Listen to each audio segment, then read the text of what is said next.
How do we turn on our oven? To turn on our oven, we follow these steps. 1. Connecting to power. We make sure that the oven is properly plugged in and that there is power. 2. Selecting the function. We press the button and turn the knob to select the cooking mode, e.g. top, bottom heat, fan, grill.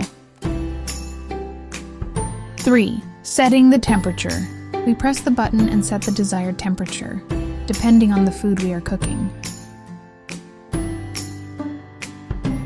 4. Preheating.